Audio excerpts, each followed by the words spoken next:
All right, everyone, welcome back to another Books and Bagels. Happy New Year. This is going to be our 40th program, so that's awesome. So thank you all for coming, for those of you who are very familiar with our program, and welcome to those of you who may be new. I noticed a couple of new faces around. This is the Graduate Student Lounge, so if you're a current graduate student enrolled in graduate programs at Drexel, you do have access to this space, so welcome to the space. We also do reservations for student organizations who hold meetings here, or workshops, or regular group studies, so just let me know if you have any questions about using the space. Today we welcome back one of our return moderators. She was with us at the Center for Science, Technology, and Society. This is Dr. Kelly Joyce. She's here with us today with three speakers. So we have three today, so we're going to go a little bit quicker than normal, but they have some really interesting things to share with you. So we're going to have each of our three speakers go, and then at the end we'll bring everyone up for questions. Enjoy. Dr. Kelly Joyce. Hello everyone, welcome. Our first speaker today is Paul Callomon. He's trained as a designer and worked in Japan for several years as an author, photographer, and scientific editor in the field of malacology. What's that? Nothing? The study of mollusks. Since 2001, he has been the manager of the mollusk and general invertebrate collection at the Academy of Natural Sciences at Drexel University. He is currently working towards a Master's of Science in Science, Tech, and Society at Drexel. How many knew we had that graduate program? That's a little STS order over there. And he's preparing a master's thesis on the history of linguistic practices in Japanese Zoology. So let's welcome Paul to the stage.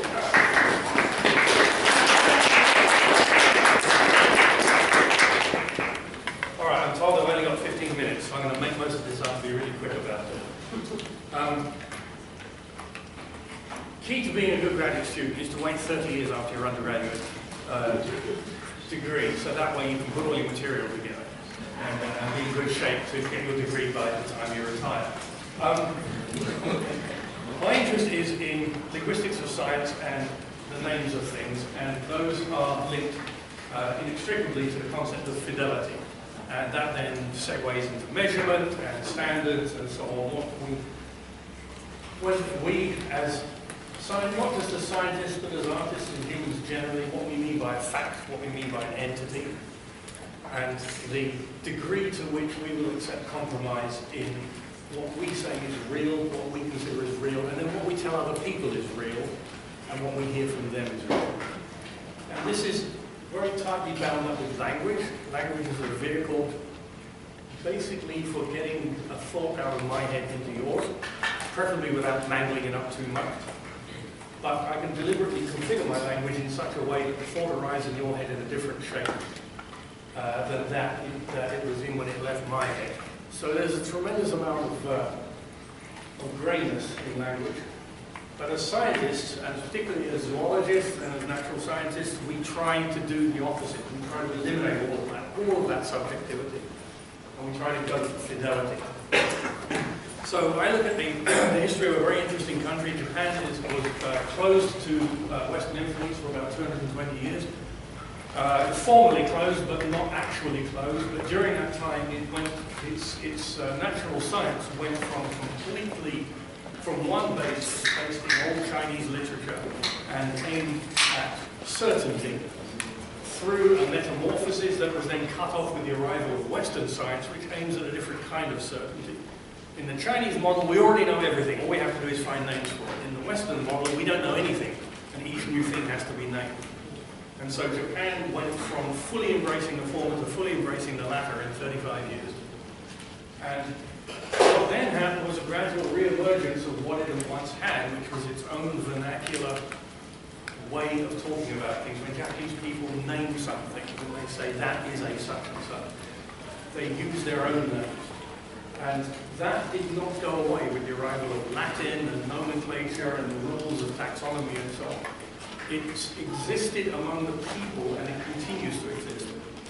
And what's interesting about Japan, in contrast to most countries, is it's pretty sophisticated in terms of knowledge, how knowledge is codified, how it's parsed, how it's mobilized in society. So Japan is a highly developed technological society with very strong communications, very literate, and yet it maintains its own sequestered linguistic sphere when it comes to talking about natural entities. And that's what I'm interested in, because we came up, we Westerners came up with the idea of species, of genera, and so on, of the species in nature. This is such and such a species. That doesn't belong to that species. That is that species instead. We name the species, but nature, of course, is under no obligation to conform to our scheme of things. The species is not a bounded and categorizable entity. It's very fluid, it's very plastic, and it does resist attempts to codify it. These slides, by the way, have nothing to do with what I'm saying. They're just pretty big.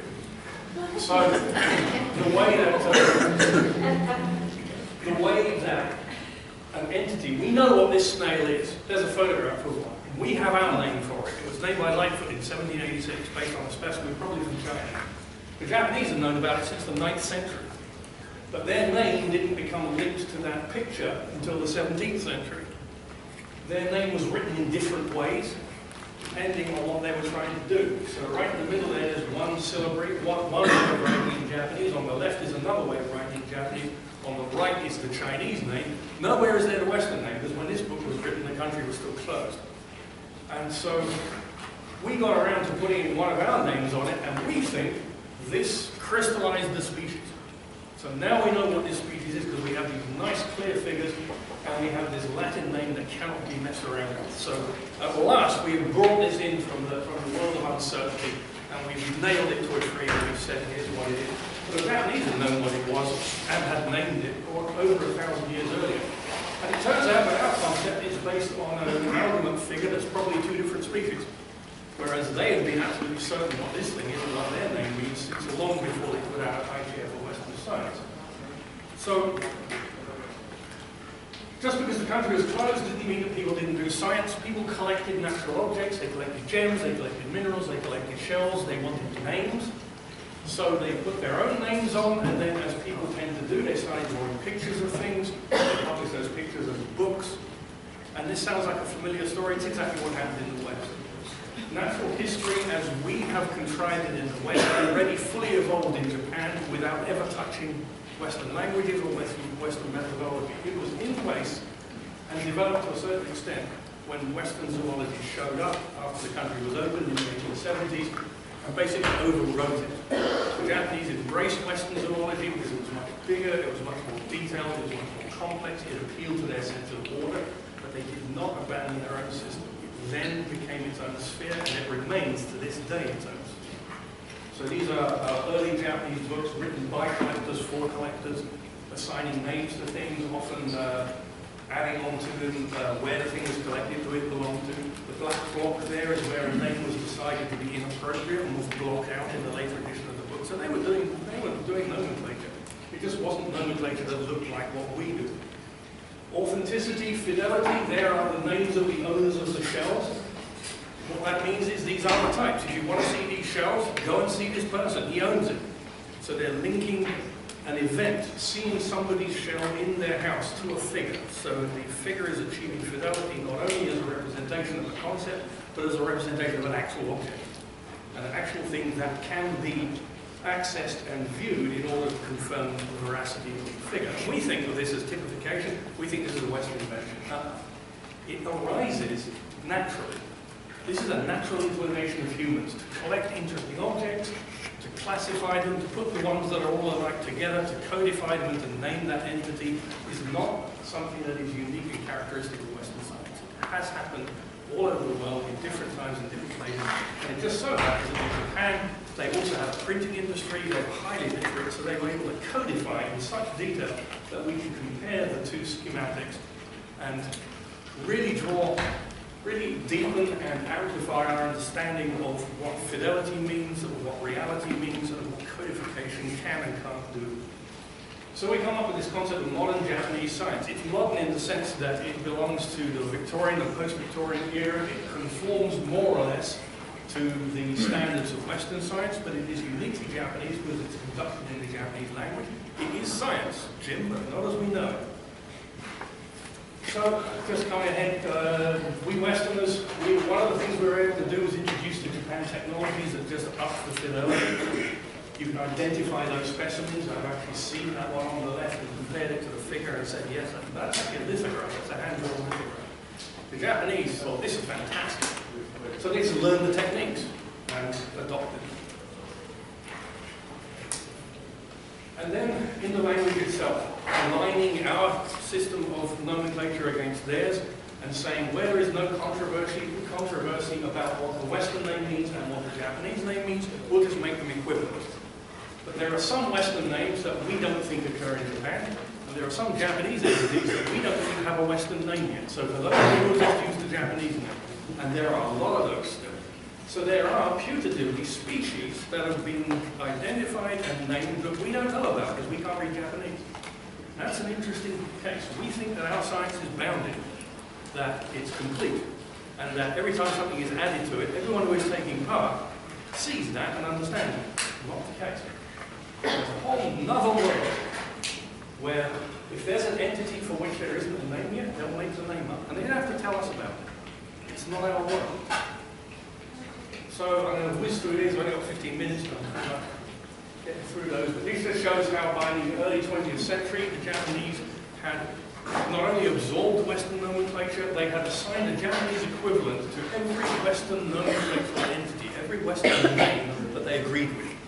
So they had basically corralled and tamed Western nomenclature, but that they still maintained the right to name things in their own language that they considered to be separate entities. So Thomas Kuhn came up with that well-known idea of long periods of stability and then sudden paradigmatic revolutions that overturn everything and then another long period of stability. Personally, I don't agree with that at all. I think that this kind of epistemological sphere is always evolving. That you can have revolutions, you can have a slow evolution and a revolution and then a slow evolution. What you do not have is stasis. The Kuhnian model relies effectively on semantic stasis, which I think never occurs. Even in a country like Japan that was effectively closed to the outside world, there was a gradual evolution of natural science. And as I pointed out before, that was because people do natural science as a human instinct. It's got nothing to do with whether you've read Western books. It's got nothing to do with who you've met. If you have a whole bunch of fruit on a table, your instinct is to sort them into groups. So the arisal, the emergence of natural science in societies has nothing to do with influence from other societies.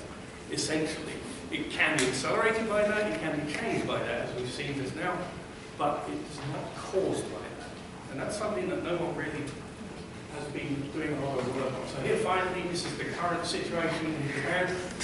Authors can configure what they publish. So this is a book where the text is in Japanese, but the headings are in Latin.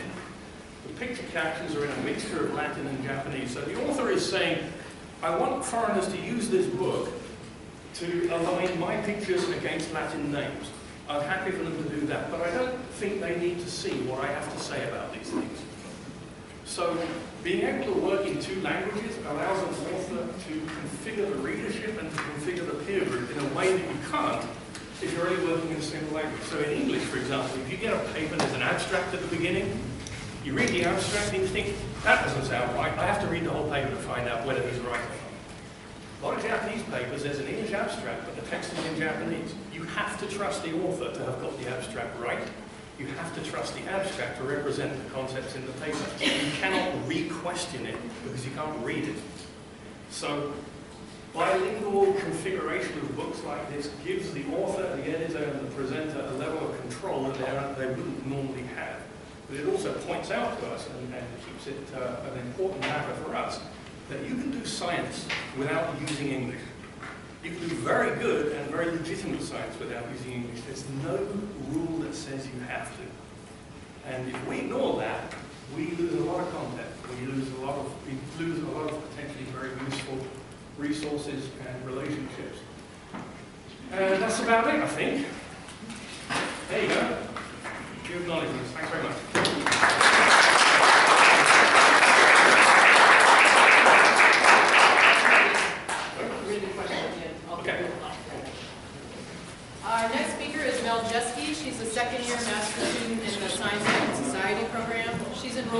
in the accelerated BS/MS program at Drexel, and her undergrad degrees are in economics and environmental studies, and she'll graduate this June. Her thesis research critically examines the social world of obesity science, unpacking the history of BMI as a health indicator, the diversification of the field, and the social and political factors involved in the creation of obesity science. And that's what she's going to speak to you about today.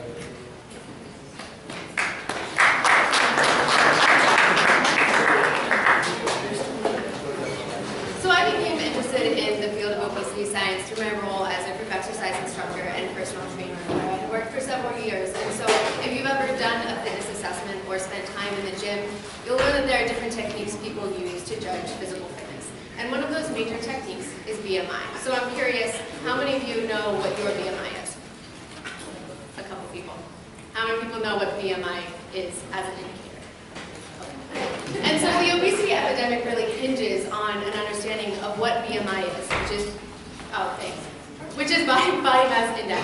And how that is calculated is your weight and then height squared. And so what's interesting to me is how body mass index became a health indicator and why it has the meaning that it has today. And so in the group exercise world, in the personal training world, we use BMI to determine a base level of fitness and then to measure progress as a client or a participant progresses over time. But in the medical world, BMI is used to classify people as obese or overweight or underweight. And now that's evolved into a health indicator, and so we think about healthy weights and we think about unhealthy weights and what that says about a person and what it says about their health. And so I'm sure many of you are familiar with the obesity epidemic and specifically that framing of epidemic as something that is no longer a contagious disease, but rather a chronic illness. And so the maps that I have up here are actually from the Centers for Disease Control and Prevention. And when the obesity epidemic kind of began being framed that way, which was in the mid-1990s, the CDC was producing these maps. And so you see a very clear progression of a nation that was not overweight to one that essentially is morbidly obese.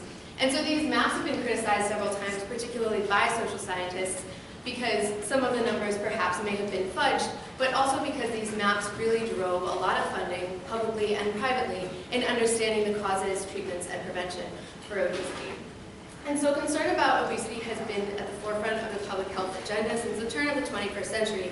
And a lot of data will say that we began to see increasing rates of obesity since the mid-1970s, but that right around 1990, those levels really began to progress at an increasing rate and at an alarming rate. And so a lot of the media reporting induces fear about what obesity means for the health of the country and fear about what that means specifically for our children. And so social scientists have really critiqued kind of the moral framing of obesity. And that's been done by a number of people, and that's not what my study is really about at all. But it lays the framework for thinking that obesity must be a problem and that it must be something that we address with urgency. And so in June of 2013, the American Medical Association finally labeled obesity as a disease. And so there's been a lot of talk about whether that disease label really means anything, or if it's just kind of semantics or what have you. But essentially, having the disease label means that the treatment and the prevention and kind of research into the field of obesity can then be publicly funded at a higher rate, that things come under insurance, that now personal training at the gym can be reimbursed by health insurance companies, and so on. So there are specifically monetary ramifications of the disease label. What's interesting to me, and what really kind of set off this project, was that when the American Medical Association decided to label obesity a disease, it was against the advice of their council that had been charged with this. So the AMA had charged a year prior their Council on Science and Public Health with deliberating whether they thought obesity should be considered a disease and what benefits there would be if they made that decision. And the Science and Public Health basically said, the Council on Science and Public Health basically said that there was no clear need for obesity to be labeled a disease, but that there was a clear need for a better indicator to be found, and that based on the leading indicator for obesity, obesity as it stands should not be labeled a disease. And so what is that indicator? BMI. And so basically the Council on Science and Public Health and a number of other health institutions were asking for a better indicator, one that could detail the biological problems of the body, not one that simply looked at weight and health. And so my project kind of begins from that point as an endpoint, basically the decision to label obesity a disease, and it asks 5 questions. When and how did obesity science form in the United States? How did BMI become the right tool for the job, which is kind of a theme in some social science studies research? How does BMI operate, and with what meanings in clinical research settings? How is health conceptualized in obesity science? And how do obesity scientists make sense of obesity's label as both a disease and an epidemic? And in what ways does that kind of guide their research? And so my study uses qualitative methodology of grounded theory and situational analysis. And I have 4 main methods. One is participant observation. So in November, I attended the major national obesity conference, which brings together bariatric surgeons from around the world and also clinical obesity researchers and a lot of public health and policymakers. Content analysis of PubMed literature from 2011 to 2014, because I wanted to capture the time when obesity was labeled a disease, but also some key changes that happened early into 2011 through funding mechanisms and kind of the strategic plan for research of several publicly funded institutions. Archival research on BMI's history, and then in-depth interviews with clinical obesity researchers to kind of capture how they view the work that they do and whether or not obesity's label as a disease implicates the work they do and how, if so. And so my work really has 2 big implications, I think, aside from its theoretical and sociological contributions. It has these 2 implications that really matter for how we think about health, how we fund health research, and how we think about obesity. And so the first is that history matters. As I traced the history of BMI, I found that BMI was not designed as a health indicator. It was designed in the 1840s, not under the name of BMI, but instead as half of the average man construct by Adolf Quetelet, which many people may know as kind of considered one of the founders of social science in using the bell curve. But BMI in that construct was 1/2 of the average man. So there was a moral average and a physical average, and this was the physical average. And a century later, this was picked up by a statistician who worked for Metropolitan Life Insurance Company, and basically was overlapped with mortality rates. And what he noticed was a J-shaped curve that people that were severely underweight and people that were severely overweight had higher mortality rates. Now the underweight part of that has definitely been dropped, and much more emphasis has been paid to the overweight and obese categories. And at that time, so 1940s, we begin to see those words used. And then about 30 years later, you have the first national conference on obesity. And BMI at that point was decided to be the best indicator. They may have changed things about whether or not BMI should be calculated with shoes on, or if they should incorporate clothing weight as an average, or if they should think about frame size. But since that time, BMI has been the #1 indicator used when talking about obesity. But there are politics involved in that decision. And one of the things that has been constant throughout that is recognition that BMI has several limitations. You take weight, you take height, and you don't think about anything about the adipose makeup in the body. You don't think about how it changes the biological pathways. Essentially, you take something that can be looked at, written down quickly, and then you move on. But that has really, really important implications, not only for how people perceive themselves and their health, but also how their health is judged by others, how they get health insurance, and what type of care they receive in the doctor's office. And so one of my major questions is, if the entire field of obesity research has been founded with BMI as an indicator, what does that mean about the entire body of research? Now, it's not to say that I'm claiming that there are no problems with obesity at all. And I don't want that to be taken that way. Instead, I'm opening the question, which is, why do we think obesity is bad if the very indicator we use perhaps isn't the best one to use? And so one of my major questions becomes, why is there no push for a better indicator? We have over 50 years of research in obesity science. In almost every article, in every medical publication and news media, we acknowledge that BMI is a limited indicator. We were advised not to label it a disease because of its limitations. And yet BMI continues to be what we use. And so as I ask researchers, why are we using BMI and what value does it have? They tell me it's quick, it's easy, and it's free. But should those 3 things really be why we use it? Or should we be thinking about the value or the information that it can portray about the health of the body? And then, so second, my question is, how can we think about obesity differently? Thinking about why obesity is a problem and asking researchers why obesity is a problem, they always tell me BMI is correlated with other problems, cardiovascular risk, diabetes, high cholesterol, all of these other things. But if I ask them how they can conceptualize obesity without BMI, we get stuck. And so it becomes a real problem. If obesity has all of these problems biologically, why do we have no answers as to why those exist? And so my research really tries to open up some of these questions, and hopefully it will be something that I continue into my PhD research. But really, I think one of the benefits of taking a science studies approach to this is not to question whether this research has value, but rather to think about why we're conducting this research, how we're conducting it, and if we're conducting it in the most bioethical ways. Thank you.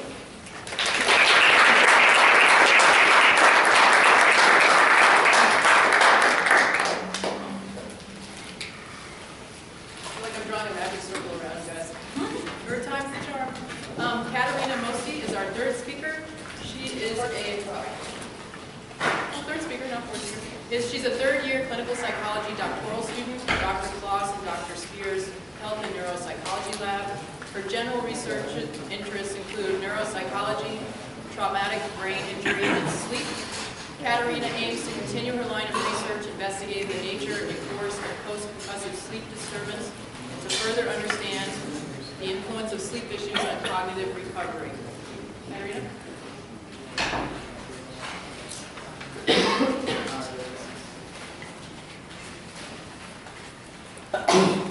So as Dr. Lewis said, my name is Caterina Mosti. I'm a third-year doctoral student in the clinical psychology program.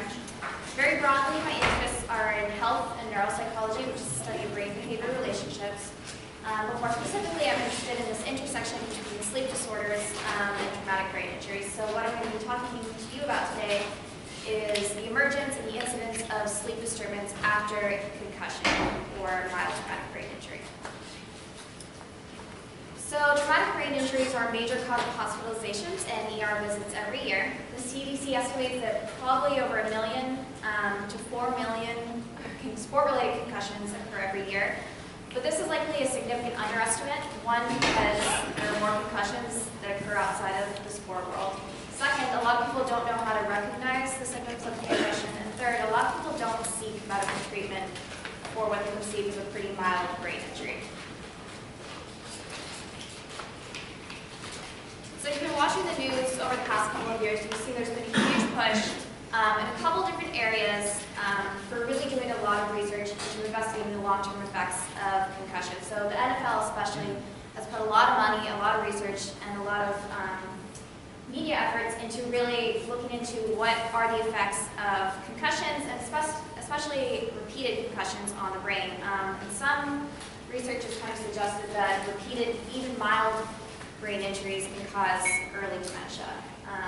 There's also been a huge effort within the military to kind of investigate the effects of mild TBI on veterans. So the upside of any military efforts that this country does is that at the end of the military events, so the IEF, OEF, military efforts, there's this huge amount of funding and money put into rehabilitation medicine. So at the end of every military event, we make pretty significant gains within the field of rehabilitation medicine. On the other side of this, there's also been a huge legislative effort to really encourage mandatory high school and intermediate cognitive testing for concussions. So basically there's been an effort to test athletes at baseline, so when they join the team or at the very beginning of the year, to get their cognitive function, and in the event of a mild brain injury, to test them again, and potentially again and again over the course of their recovery until they're suitable to return to play. So if you've ever been curious, what does this testing look like? I'm going to touch on it pretty briefly just because it is the same type of testing that I used in my own research. So this is impact testing. Impact is pretty much used across the board and among most institutions. So it's designed to be administered at baseline, like I said previously, and post-concussion, and then again if needed. It is done by the computer, so it kind of takes the test administrator out of the need for cognitive testing. And it looks at a couple different cognitive domains, so verbal memory, visual memory, processing speed, reaction time, and inhibition. And as you can see here with the X's and O's, it takes basically a couple different tasks like clicking X's and O's, verbal memory, looking at pictures, and creates composite scores for these different domains. In addition to the domains, it asks some demographic information, and it also includes a symptom checklist. So people will check off and endorse symptoms that are related to concussion, and on a scale from 0, no symptoms, to 6, being very severe. So what are post-concussive symptoms? This is kind of just a shorter list, but it can include physical symptoms like headaches, nausea, vomiting, changes in vision, things like fatigue, drowsiness, and they also include emotional symptoms like irritability, feeling more emotional than usual, and a lot of people also have sensitivity to light and noise. What I'm really interested in looking at, though, is changes in sleep, which usually typically isn't covered very much in concussion literature. So why sleep? So sleep disturbance is pretty prevalent and persistent following a traumatic brain injury. So current estimates of all TBI sleep disturbance is anywhere between 30 and 70% of people with a TBI report sleep disturbance, which is a really huge number. You can see that about 30% of people report insomnia. Similarly, people report hypersomnia, which is sleeping too much. And circadian rhythm change is also about 30%. So that's a change in your 24-hour cycle. The thing is that people aren't entirely sure why this happens. There's been a couple of theories. One is neurochemical changes. There should be a decrease in orexin that's sometimes associated with sleep disturbances. Another is more a change behaviorally. So once you have a brain injury, you're recommended to stay home and not doing anything for a couple days and sitting in the dark and not using the computer, etc. can maybe cause this change in your sleep behavior. And the other one is that a lot of people actually return to work or school before they're actually fully recovered. So that in and of itself, returning to work like you're still symptomatic, may cause additional post-concussive symptoms. So to date, there's really only been one study that's looked at sleep disturbance in particular as it relates to post-TBI cognitive performance. The interesting thing is that there seems to be the highest incidence of sleep disturbance in a mild TBI population, which isn't necessarily what we would expect, given more severe forms of brain injury. And even though this was a pretty needed study in the field, there was a lot of issues with it. One is that it's a mixed TBI population, so you have anywhere from concussions to people that were in comas, essentially. The other thing is there wasn't a set timeline after the injury, so you have people that are maybe a couple of weeks post-injury as opposed to others that are several years out. So obviously a lot can change during that time in terms of symptom presentation. And sleep disturbance was really only conceptualized as insomnia-related symptoms, which is a big factor in post-traumatic sleep disturbance, but there's other things like hypersomnia, sleeping too much, drowsiness, circadian rhythm changes. So there were some issues with this study. So touching on my research, I'm really interested in kind of looking at what does sleep look like after a concussion, and how does this change over time and over the course of recovery? And also, what is the relationship between sleep disturbance and cognitive recovery in concussive patients? Is there any relationship there? So I conducted my study at the Penn Concussion Clinic within the Penn Medicine Rehabilitation System. They've been very gracious in letting me include my measures in my sleep study within treatment as usual with their patients. So we looked at a total of 18 patients in the acute, so that was kind of arbitrarily defined, but less than 4 months out post-concussion.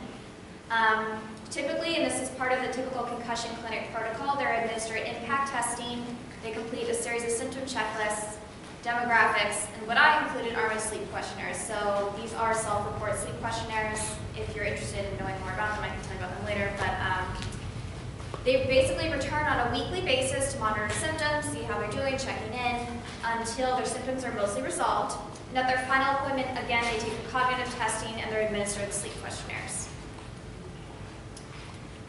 So I know this isn't the most interesting slide, but I wanted to touch on this. Research is a lot different than what you're going to see in the typical concussion literature. It's really important to point out that thus far, the concussion literature pretty much only contains related concussions. So you tend to see, I don't know, age ranges closer to 18, 20, predominantly male. And education obviously is a lot lower, and it tends to be white male athletes that are around the age 20. So this is more of a natural sample of concussions. We get a lot of people that come in this time around year that fall on ice, or they get hit in the head with things falling, or in springtime when people try DIY home improvement projects, things fall on them. So you can see that this is a little bit different than what you would see in a typical makeup of other concussion studies. So, we looked at the relationship between sleep disturbance and cognitive performance over several time points, but what I am most interested in, what I'm going to talk to you about today, is the relationship between sleep disturbance at intake, so their first appointment, and cognitive performance at their last appointment at exit. I'm going to show you the next slide with the correlations on it, but I just wanted to touch that there was a highly significant positive correlation between global sleep disturbance and reaction time. So that's in the direction we would expect, so slower reaction times are positively related to higher sleep disturbance. Another important finding we found is that a highly significant negative correlation between sleep disturbance and processing speed, which is also what we want. So you want lower scores for processing speed, and or there was a negative relationship between lower scores and processing speed and greater sleep disturbance. The interesting thing is that there tends to be this relationship between global sleep disturbance and cognitive processing, but when you look at the types of sleep disturbance in particular, it's really insomnia-related symptoms that tend to affect the processing speed and reaction times. So you can go ahead and look at this chart here. There's a lot of information here, and a lot of it might not make sense, but I just wanted to touch on the fact that verbal memory and visual memory seem to be pretty much unrelated to sleep disturbance. However, processing speed and reaction time are very strongly associated. So you have to think that this is only 18 people, but these correlations tend to be pretty significant and pretty strong. And also, you can see the insomnia-related symptoms, trouble falling asleep and sleeping less than usual, are related to cognitive output, but sleeping more than usual or hypersomnia tends to not, as does drowsiness. So just to touch on what I said before, so this really contributes to the literature, and then it kind of is one of the first studies to talk about non-sport related concussions. Sleep disturbance, even at exit, is pretty prevalent in most people. Most people are reporting sleep disturbance even though they're recovered. Sleep disturbance is related to a number of cognitive variables, but in particular related to motor processing speed and reaction time at exit. And again, insomnia symptoms seem to be the most important in relating to cognitive function. So again, this kind of touches on what is the possible influence of sleep disturbance on cognitive recovery in concussed patients. Is this something that we should be treating specifically with concussion patients? So a lot of times sleep disturbance isn't really addressed in the course of concussion recovery. And again, this highlights within the rehabilitation field greater communication between the MDs, neuropsychologists, nurses, PTs, OTs, in recognizing and potentially treating these sleep disturbance symptoms. And in general, greater understanding of what is the influence of health behaviors such as sleep on traumatic brain injury recovery. So just to kind of touch on where I'm going with this, findings are going to be used as pilot data to apply for additional grant funding for my dissertation. This was my thesis work. And one thing I wanted to touch on is that people with brain injuries tend to not be the most reliable reporters of self-report information. So what I'm looking to do is use objective data, possibly collected from something like the Fitbit or the Garmin, or there's a lot of stuff coming out, to kind of look at sleep behavior and kind of take the cognitive piece out of it for people who are obviously brain injured. And that's it. Thank you. So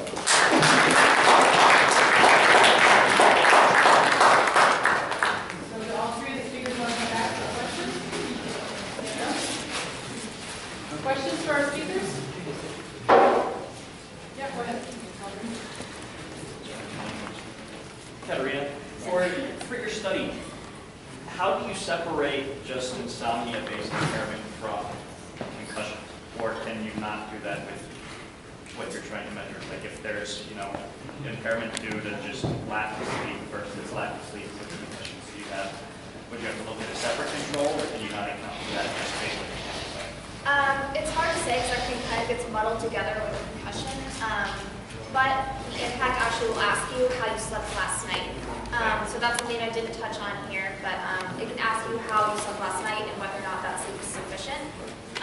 So there's like additional things that we can do in terms of controlling for variables, but those options are there in terms of understanding sleep versus concussion in terms of core cognitive output. Okay. This is also from Mosti. Is there any way you could actually look into the different, what part of the brain is injured or some estimate thereof, and see how that correlates with the different types of symptoms? Because just saying the brain is injured doesn't really... Right. Yeah. Yeah, there's actually been a huge effort, especially within the military, to kind of get physical tests for brain injury, especially concussion. The problem is that when you look at MRIs or CT scans for people that we know have true concussions, it doesn't really look that different from a healthy brain. And that's kind of the issue in diagnosing a concussion from like neuroimaging. So that's why we tend to do more this end of testing. But there is kind of constellation of symptoms that we do understand tends to happen with brain injury. So slowed processing speed, impaired memory, and executive dysfunctioning. So kind of your behavior is a little bit more inhibited, or you have greater trouble organizing things, your judgment may be impaired, etc. But to date, there hasn't really been any specific area of the brain that we know is involved with concussion. But that's a good question. That's kind of one of the questions that everybody's asking moving forward. It seems like you could also look at, based on details of the testing, you can see, try to work out where a person is hit on the head exactly. Yeah, for some people where it's pretty clear where they were hit, there may be additional symptoms related to that area of injury, like if they're hit in the back of the head, people may have more vision problems as opposed to somebody that was hit in the side of the head. But again, generally speaking, there tends to be not much structural difference when we look at the neuroimaging. But I think as that technology advances, hopefully we'll be able to start picking up differences that are so fine and minute that we can't pick up right now. I really appreciated all three papers, and especially hearing all three together, because all of them were really about how the research topics take shape and changes as the methods of research are brought to bear on it. It's just incredibly dynamic. It's not what we think. It's not the researcher posed the question and then goes on answering. That was fabulous. I wanted to ask a question to Paul and say, I heard really distinct methodological differences in your two papers. And I wonder if either of you or both of you would be willing to articulate what you see as different about your approaches, speaking of your own work and the other person's.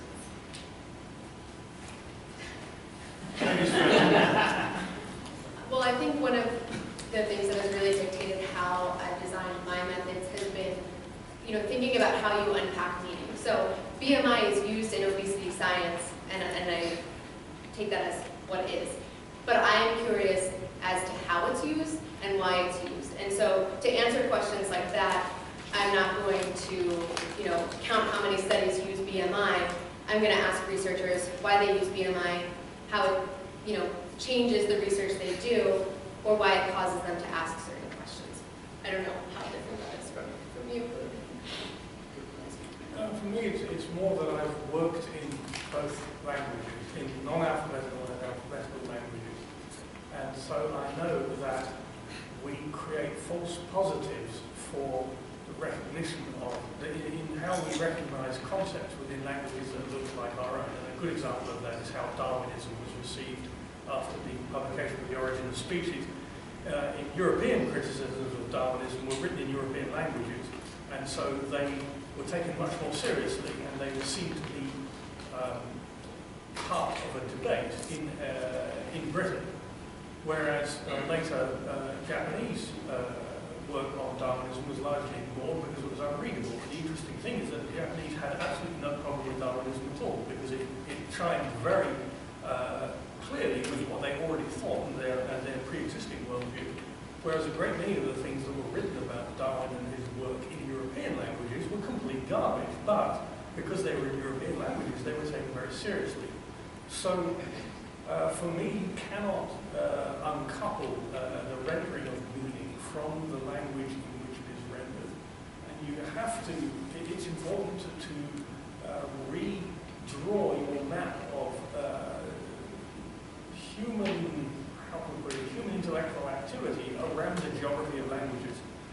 And so you can then identify tribes, you can identify sects, and you can identify barriers that have arisen for historical reasons, but that now function epistemologically in current science. So this is not something that you would go at from a standing start. It's something that you would first of all live and then look back on. And again, this is why I've always stressed that it's great to get your degree, stack another degree on top of that, stack a PhD on top of that, and then take a big deep breath and go off and live your life. But that's not the only way to do it. And there are some things that you cannot study that way, that you can't do straight